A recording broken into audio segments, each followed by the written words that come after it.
welcome back to Opinion Party. I'm your co-host, Laura Jones. And I'm Jason Gaikowski. And this is the podcast that aims to dispel the most pervasive modern marketing myths through the cold, cruel lens of data. And today we're going to be tackling a big one. Some might say world-sized, the myth of a global brand. Ooh, now, the myth of a global brand, is something we, throughout the course of our careers, Jason and I have worked on many global brands being typically branded entities, products, services that are held by some sort of centralized holding company orchestrated by, sometimes we might call them ivory towers of sorts, but brands that you need to get your arms and legs and feet wrapped around and wrangle them in on a global basis.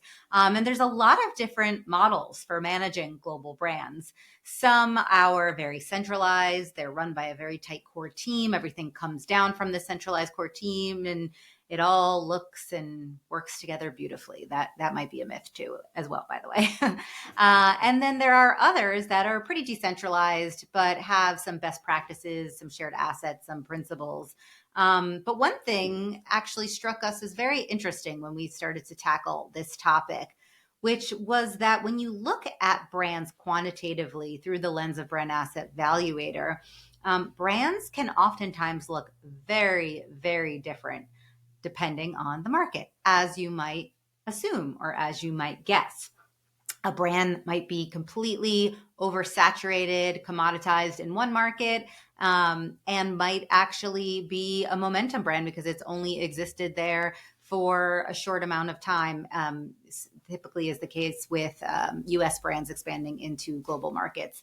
And something that we are always challenged with is how do we accurately represent what a brand looks like on a global level from a quantitative point of view, but then acknowledge that through the cold, cruel lens of data and statistics and just math, which is what happens when you take a bunch of disparate data points and you average them all together. You sometimes just get something that is garbage in, garbage out. And so that's where we'll begin this episode. How do you actually accurately measure and understand and run a global brand, acknowledging this tension, this need for wanting global consistency, but also the ability to localize and be very responsive to in-market needs. And with that, Jason, what are your thoughts on this topic? Well, Laura, you've touched on so many things, right? I mean, I think it's so easy in North America and Europe to miss the fact that Woolworths, right, dead, buried, long gone, not even a commodity brand, an extinct brand in the U.S. Quite interesting, quite powerful in South Africa, right? The thing that I'm really struck by, as you know, a good researcher, when you get a nice pile of data and you got some obvious outliers, right? What's the correct analytical step? You throw away the outliers, right? You throw away the outliers because they really confound your ability to see the pattern. And, I think what we can observe in our industry, even in your tee-up, right? This desire for global consistency, it's really taken at face value. And when you look at the data, what I find really interesting is that we may be paying too much attention to outliers, right? So we did this big analysis earlier this year. It involved 17 markets. It involved just over 20,000 brands around the world. And what we were looking to identify is, among these brands worldwide, who are the most interesting? Who are the most connected? Who are the strongest brand entities worldwide? And what you see in the data is quite interesting. If you ask the question, what are the most powerful brands worldwide? It results in a very different list than if you ask the question, what are the most powerful worldwide brands? Right? Now, the difference is, if you look at a brand that almost none of us have heard of, like Bracemp out of Brazil, or Havaianas, if you are a fan of sandals, what you'll find is that by any objective measure in the world, these are singularly in the top 50 most powerful brands traipsing the globe. But they're not global brands, they're single market brands, right? And when you start to think about this different methodology, what you find is there's only about 30 brands that are going to show up on the list no matter how you build the list.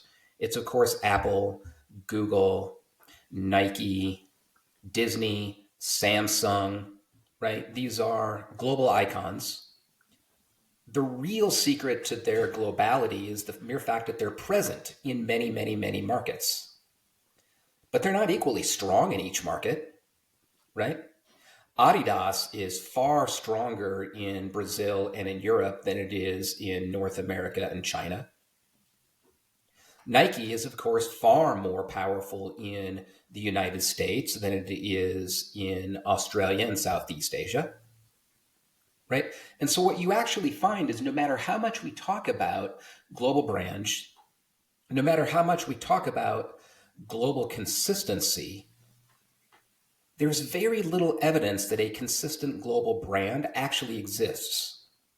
And if it does, it may in fact be an outlier, right? Maybe the closest thing that you find is Disney in terms of having a consistent level of meaning and a consistent degree of strength across all of the markets in which it operates, right? But Google in the US is not the same as Google in Europe, right? Google in Europe is far less trustworthy and trusted than it is in North America. And so certainly the data suggests to me that no matter how much we may think about building global brands, the reality is brands really show up in a local way, right? You can see this in the United States.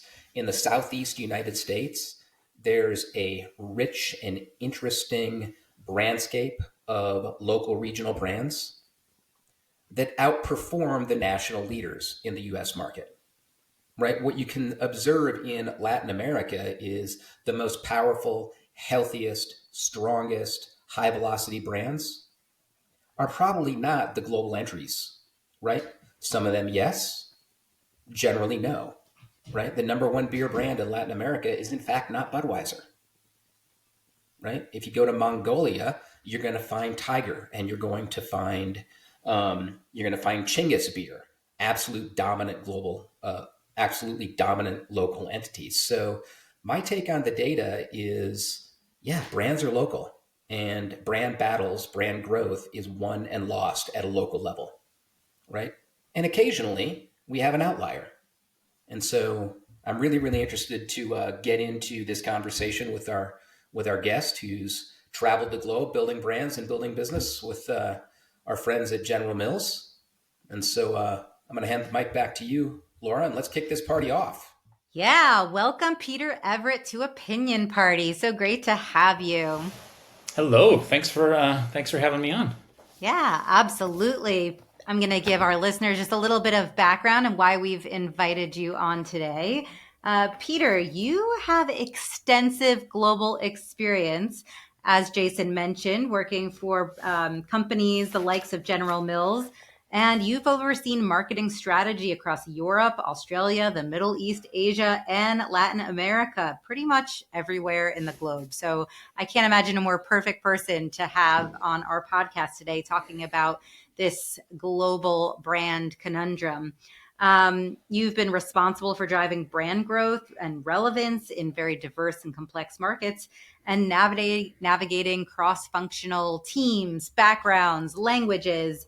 And I'm just really excited to hear your take on this. So let's kind of get into it. I know that you have a background in international business. And what was most surprising kind of coming out of that academic world and getting boots on the ground in these markets? What didn't they teach you in B school? Let me answer it with a quick story. So one thing they don't teach you, and I think speaks to the topic of what we want to talk about today, So quick story. So I was in France. We were working on a breakfast cereal that was supposed to be positioned or is positioned against weight management.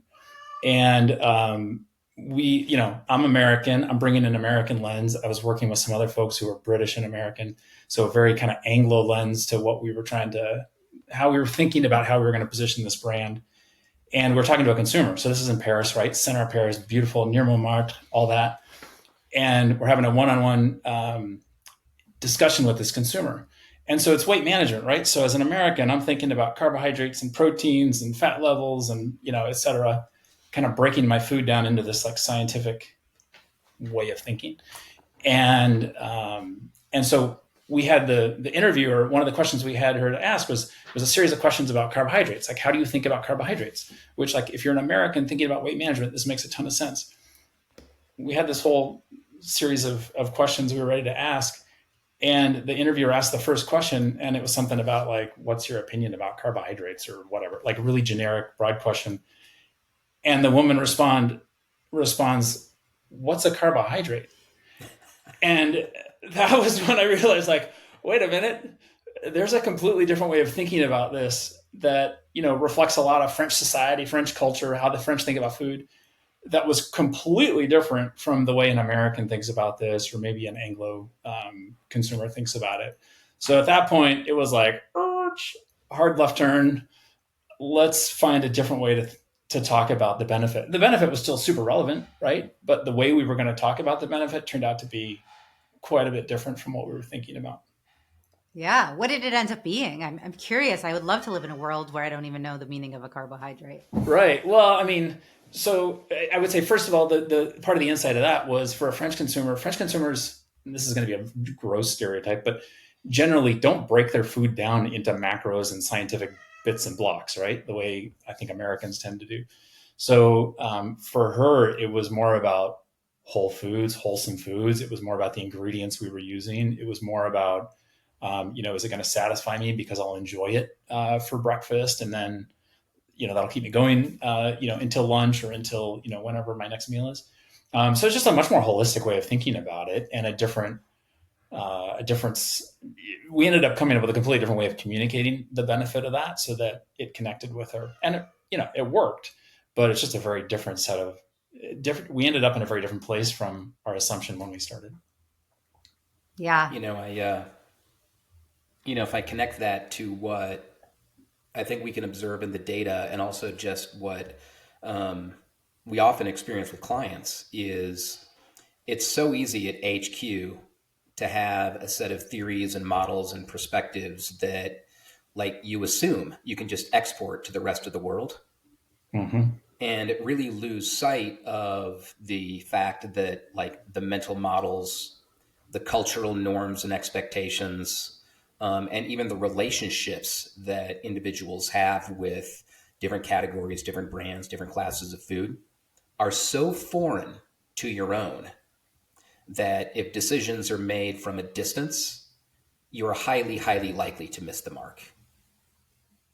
Yeah, and there can be a fundamental assumption that you make without even realizing it. And when you put that assumption in some form in front of a consumer, you realize quickly, like, this doesn't make any sense. It also it highlights the need, if you're on a global team, to talk a lot with the local team, right? To understand.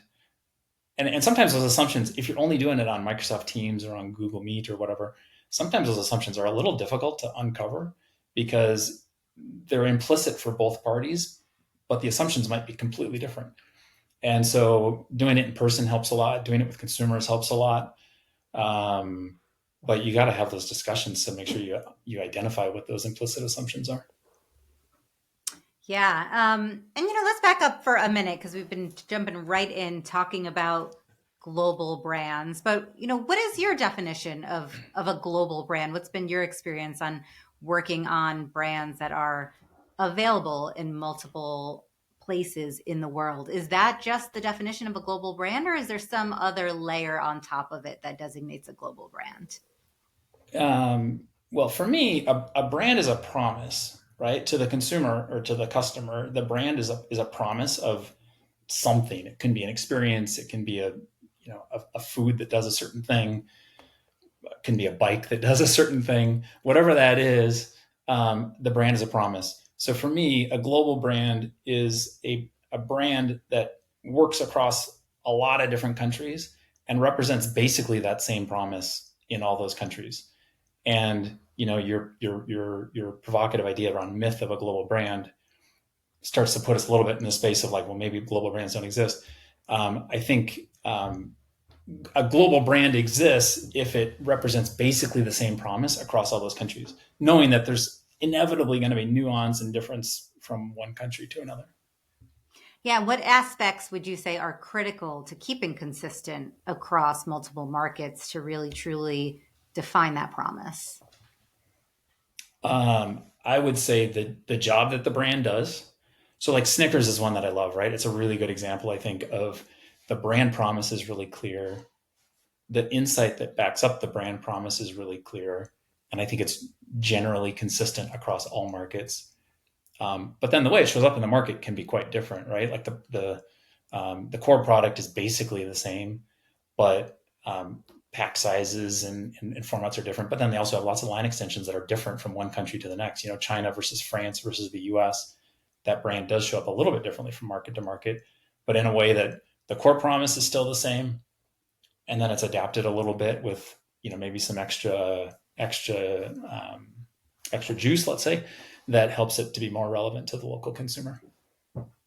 Yeah, definitely. And I imagine a good amount of research, of data, of testing kind of goes into finding those unifying elements. Can you walk us through just kind of some best practices for how to get to that? I imagine, align, something that you're probably referring to is like that, critical piece that is that universal insight. How much, explain to our audience just how much work that is, and not only how it is to develop it, but to keep it fresh and consistent. Well, and okay, so I'd take that at two levels. I think the first level is really understanding the category and the consumer really well, because the way that a local consumer in Australia versus the US versus Poland, let's say, are going to understand a category and how that category fits into their lives, and the incumbents in that category is going to have a huge impact on how they think about it. And so it starts with understanding that. Like we can talk about some good stories in that space if we want to go there. But you got to understand the category and the consumer before you even get to the brand, right? And then if you want to bring a brand, if we're talking about global brands and you want to bring an existing brand to a new market, it starts with understanding that category and the consumer. And then it's really getting into, okay, at the category level, let's talk about penetration and repeat. Let's talk about both for the category as well as for the key brands. Let's talk about distribution. All the core lessons of marketing apply, the 4 Ps and all that all applies. But then it's about building a story for that market of where your brand can differentiate versus the incumbents, can bring new real value versus what the category already provides for consumers, and start to build a plan that's probably a little bit different for that country than what you've done in other countries in order to build a successful brand, for the first time in a new market. Sounds like there's some good stories there. Can you tell us one? Yeah, sure. So one that I worked on, it was like near and dear to my heart, and nearly broke me. We were launching Yoplait yogurt in China. So I had never been to China. Had spent a lot of time in Europe and a lot of time traveling to other markets, but had never been to China. And I got there with a mandate to build the factory, figure out the product portfolio, figure out how to position this brand, and make it super successful. And when I got there, the factory was literally a concrete slab in the ground. And it was okay, so imagine some walls over here, and then let's take it from there.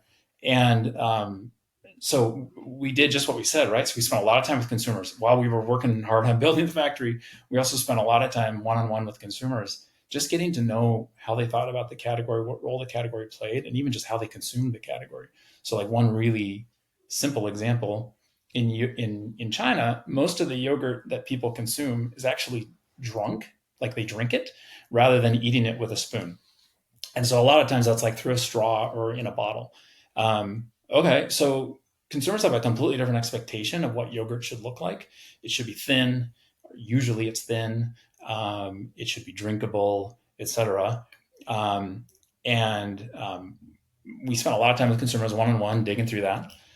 Then as we built the concept of what we wanted to launch, what we thought we wanted to launch, obviously you move from like asking them a lot of questions to showing them a lot of prototypes. And as we're showing them a lot of prototypes, we're having those same one-on-one conversations with consumers, but trying to get feedback on what do you like about this? What's different? Does it really bring something new to the category? And then once we felt like we had something good there, then we tested it quantitatively as well with consumers. One of the biggest surprises for me at the time when we did some of that quantitative testing was also testing on pricing. And where the test told us we should price this thing was like super high for the category, like 3x the category average for a yogurt. And we ended up pricing it at something like 2.5x the category average because we didn't have the guts to go all the way to 3x. And it flew. Like when we launched it, it flew, right? So all of my assumptions about the US kind of yogurt category and the French yogurt category, we had to really rethink all of them from the ground up so that we could create a successful launch. But it was super successful. Within the first year, it was a significant player in the market. Yeah, it sounds like you managed to come up with a concept that demanded incredible pricing power. What was driving that, do you think? So the first thing we did was to, again, understanding what the consumers cared about. One thing consumers really cared about was milk quality. And I don't know for the listeners how much they know or what their preconceived notions might be about how Chinese consumers think about food. But one thing that was a surprise to me was Chinese consumers knew a lot about milk quality, and they knew where the milk was coming from, and they paid a lot of attention to it because there's been concerns in the past around adulteration of dairy products and things like that, right? So people are really tuned into this in a way that Americans or Europeans are mostly not.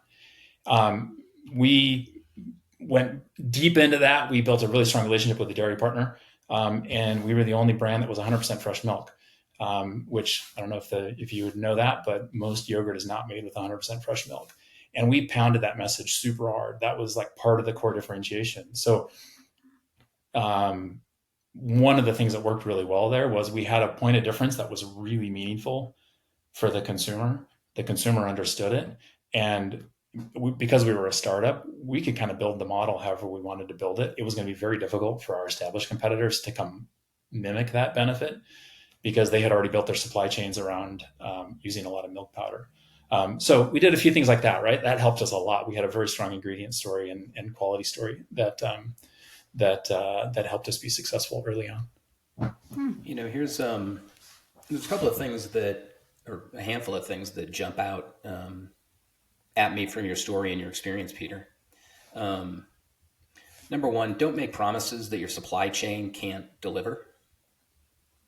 Right. And what I observe oftentimes is marketing and brand decisions are perhaps too often made without really understanding what supply chain is and is not capable of. Mm-hmm.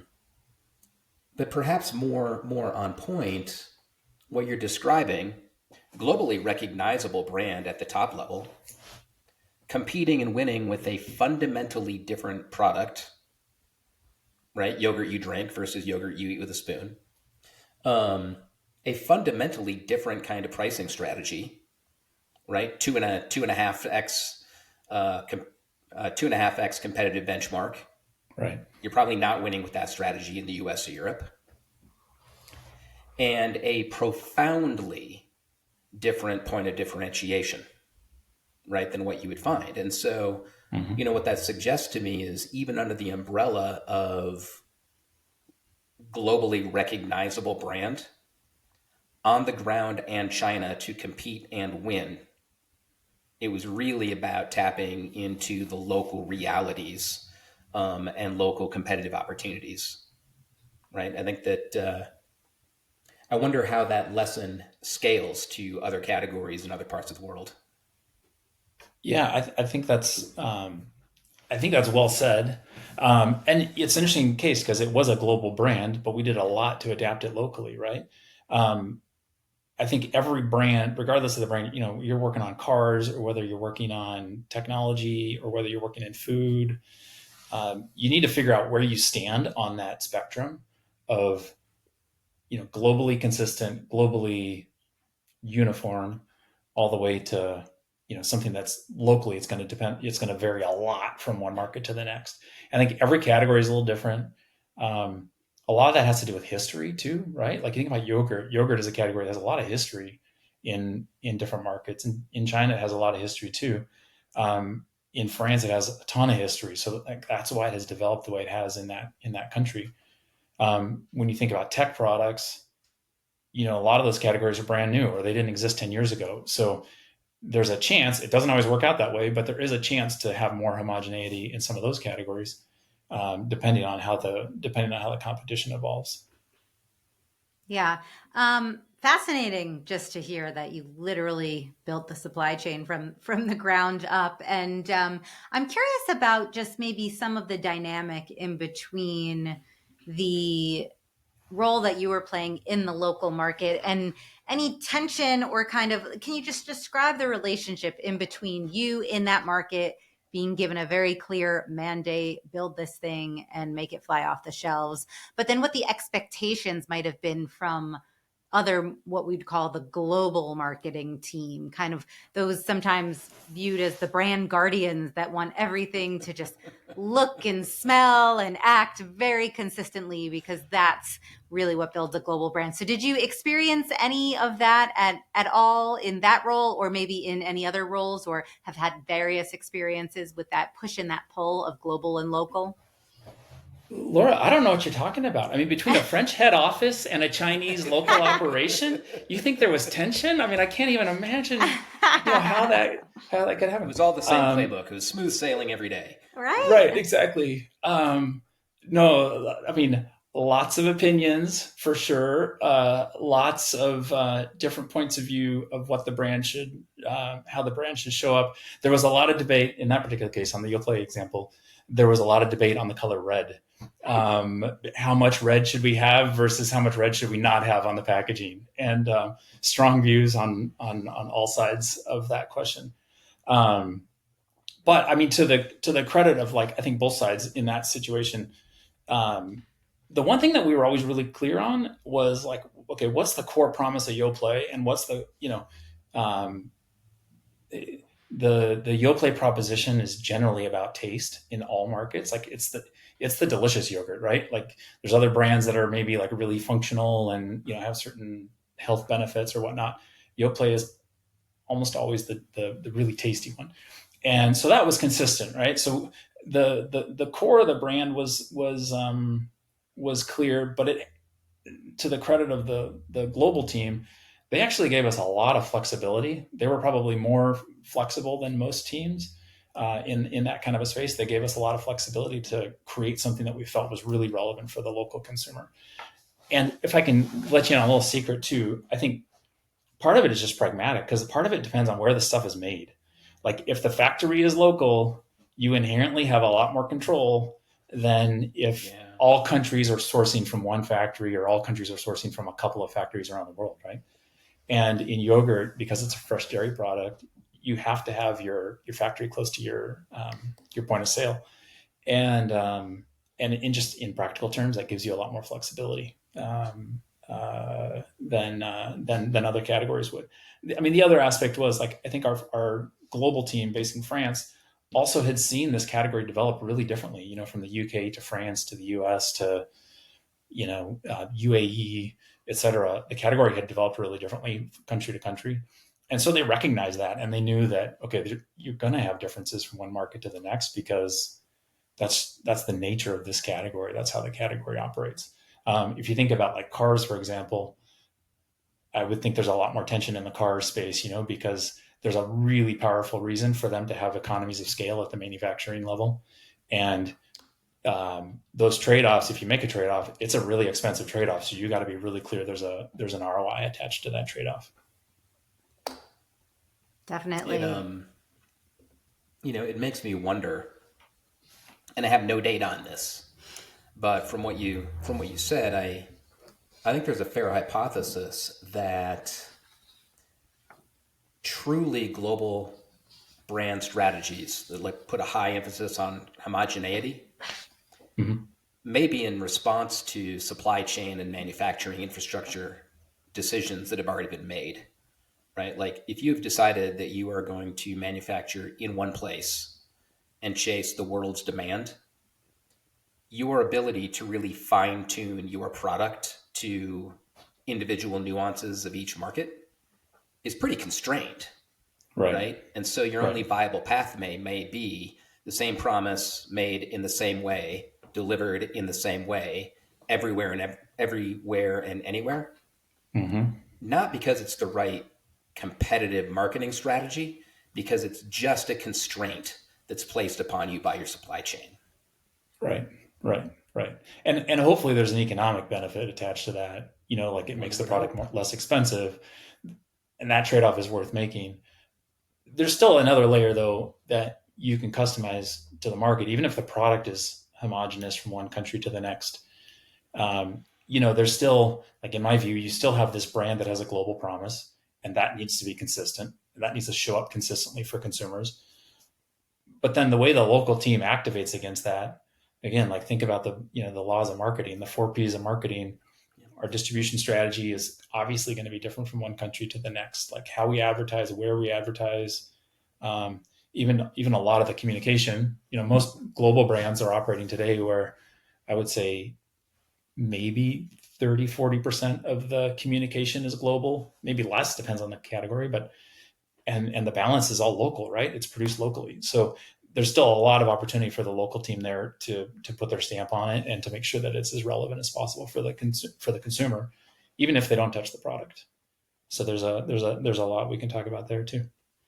And you've hit on a really critical piece of this, right? Which is having almost a flexible operating system for a global brand that allows the ability to localize, if you will, right? With the ability to have that connective tissue and make that promise, whether it be taste. I mean, I'm thinking of an example. I worked on the famous MasterCard campaign Priceless that ran for, gosh, I think it must have been close to 20 years and is still in some iterations, at least strategically rooted.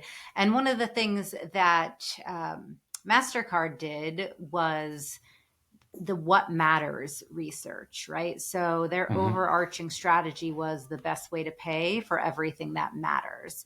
And of course, the Priceless campaign was one application of that, but that campaign was a hungry beast and it needed to be fed constantly with new, fresh insights and sparks of inspiration. And really, Mm-hmm. as a strategist, as part of that campaign, we relied very heavily on pretty significant global strategic planning and research infrastructure. Every year, there was an annual What Matters research that was performed, a big global study. And we would go in and we would kind of try to unearth and bubble up to the surface what was happening, what was in the pulse, as well as a very connected network of practitioners. Back in the day, we were doing it all on conference calls. Now obviously we're much more accelerated in that connecting way. But it took a lot of infrastructure and work. Having worked with many global teams, are there any ways that you suggest a marketer go about setting up those networks, be it formal or informal, of people all working on one brand for different, the best outcomes, so to speak? Are there any rituals, practices, cadences of connections, research, things like Yeah. that you would recommend? Well, there are, I mean, to talk about research really quickly, like there are things you should be doing consistently across your key markets, right? So typically what we would do, depending on the business, we would identify maybe 5 markets globally that we think are reasonably representative of all of the markets. You kind of cluster them into groups and make sure that there's one market where all the core research goes through each of those lead markets.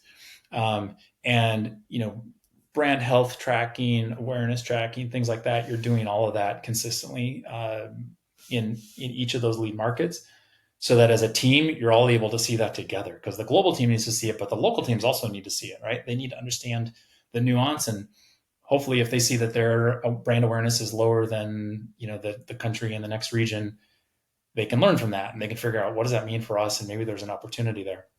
The other thing I'd say is, like, I don't know, since COVID, all global travel came screeching to a halt. And I think global marketers suffered from this more than, people who work in a single market, because we cut travel entirely for, a year and a half or whatever during the pandemic.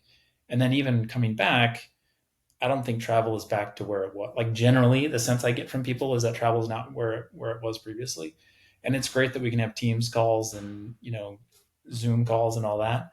But, like, nothing replaces going to the home of a consumer with a global marketer and a local marketer, and seeing that together and experiencing that together and having that conversation with a consumer. And then the other thing I'd say nothing replaces is, like, going out for a drink afterward and getting to know them personally, right? Like, having that personal connection that exists beyond, like, transactional Microsoft Teams calls. And that's where you start to really figure out, like, oh, we actually had this, unseen assumption on our side that was different from the assumption on your side, or you can ask them, if you're the global marketer in that situation, you can ask the local country person, like, what's the thing that really annoys you about the brand or the product portfolio or whatever it is. And my gosh, like, sometimes the things you hear, it really opens up insight to the business and to the consumer that you didn't even realize. Again, you're making an assumption about it, but you didn't realize that was a faulty assumption. So, like, having those in-person things really matter. And, like, on Haagen-Dazs, one thing our team on Haagen-Dazs has done really well for a long time is when they do get together as a team, like a good chunk of the global team, like the markets plus the global team, is they try to do a Haagen-Dazs activity together, right? They try to do something that's kind of luxurious, or they go to some place that's kind of trendy and, indulge themselves in something that brings the brand to life, brings that brand kind of feel to life, so that as a team, they're all living in that together. Yeah, great point. Share a drink, eat some ice cream together, participate in the lives of your audience together, and connection, right? There really is no substitute for that. So that's really great advice. Yeah, and I was hoping that you'd bring up Haagen-Dazs, because you've done some pretty cool work with that brand, especially in the ways of more social issues and sustainability. Can you talk a little bit about those initiatives? Some really great stuff. Sure. So one thing I'm proud of, the work the team has done for a couple of years now on the social side, is for International Women's Day every year. Haagen-Dazs has really taken that on and made that an event for the brand. So you'll see that show up in the shops around the world, Haagen-Dazs shops around the world. You see that show up on the packaging. And Haagen-Dazs has now kind of started a bursary program, I guess you could say, where they're sponsoring women doing interesting and creative things around the world. And it's women from around literally any country in the world. They can apply for this, and then Haagen-Dazs supports them with a little bit of a financial stipend that helps them do the work that they that they're inspired to do. And it can be arts, it can be in the public sphere, supporting their community somehow. It can be in any space that fits that sort of entrepreneurial vibe that Haagen-Dazs has. And it's celebrating the founders of the brand.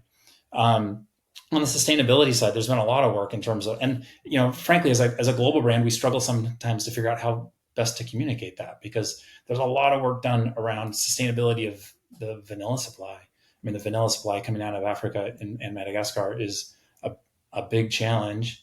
And so there's been a lot of work done locally with the farmers to make sure that supply is done in a sustainable way, and it supports them as farmers.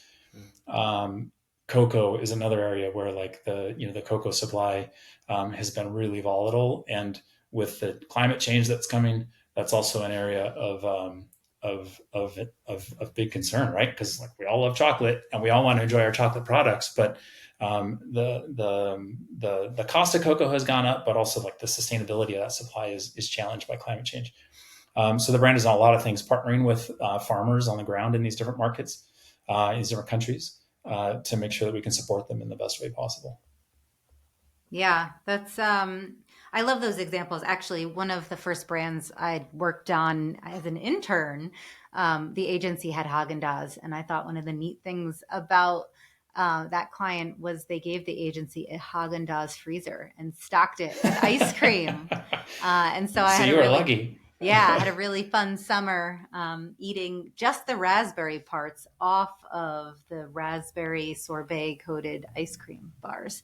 But I digress. Yeah, no, I mean, you've pointed on, you've touched on a really important issue too, which is something that is quite universal, like International Women's Day, right? But there's all different cultural nuances or different places in the world where perhaps there's different cultural conversations. And it is an onus on global brands to be focusing on things like sustainability and like some social kind of issues in order to really be the beacon that a lot of consumers look up to brands to be. So that's really exciting work. And if I can share too, on the International Women's Day, it was an interesting example where that idea, this is an example of an idea that bubbled up from a market and it became a global idea. So it started in one market, and it started by the team in the Middle East, which, like, given women's rights issues and all that in the Middle East, it was a really powerful topic for the brand to bring on in that market. And then we realized, like, there's a great cause here. There's a great connection also with the history of the brand, so it's authentic for the brand to be playing in this space. Because Haagen-Dazs was started by a couple, right? It was Rose and Ruben Mattis in Brooklyn, New York, that started the brand, and Rose was a key driving force behind the creation of that brand. So part of it was celebrating her legacy, and it was a great example of it. Started with a local team's creativity. The global team was curious enough and willing to find good ideas in the markets and bubble them up. And then it turned into more of a global activation. Fascinating. That's right. Because Haagen-Dazs it's a made up name, right? They made it up. It is a made up name. That's right. Sound fancy. Right. I always love that story. Well, great. Peter, this has been a fascinating conversation about global brands, about your extensive experience working on them. I loved all of the stories that you shared with us. Some excellent tips for marketers, building global brands, and also just being better marketers, connecting on a human level with teams. The world increasingly is a smaller and smaller place. And the responsibility is on all of us to continue to make it a connected place. So thank you so much for your time and for joining us at Opinion Party. Yeah, thanks for having me. Absolutely. Peter, always great. Well, that was amazing. I just love hearing stories from other places and other cultures that are so unlike our own, but also so universal. The human experience, it just really does remind me of how universal the human experience is if we just look hard enough, huh? No, for sure. I mean, and, especially someone that has had the responsibility and the opportunity to get on the ground, and literally build a brand from a slab of concrete up. Right. I think there's like really important and pragmatic lessons there. And some of that absolutely is the universal fruit of digging into humanity. Right. Like, have a drink with your local counterpart, pay attention to local ideas and look for opportunities to scale them up. Spend time with your customers, even in their homes, to truly understand their needs and what is valuable to them. But then also really invest in localization where it gives you differentiation, where it gives you pricing power, right? Where it gives you the kind of relevance that perhaps a homogenous global offering just can't deliver in order to compete and win. I love your use of the word homogenous there. Was that a dairy pun, or are you just? God, I wish I was that clever, but I'm just. Good God, Lori, you're the charming and clever one. I just say random stuff. Totally not true. But, well, that was all good fun, Jason, as usual. And I think our time here is about wrapping to a close. So thanks everyone for joining us at another episode of Opinion Party. If you liked what you heard today, please hit that subscribe button and check us out at theopinionparty.com. If you want more information about Brand Asset Valuator's global brand methodology, you can go to bavgroup.com. There'll be some notes in the show. So if you want to follow up on any of the data, check it out there. And in the meantime, get out from behind that desk and go see the world. Take care. Bye, everybody.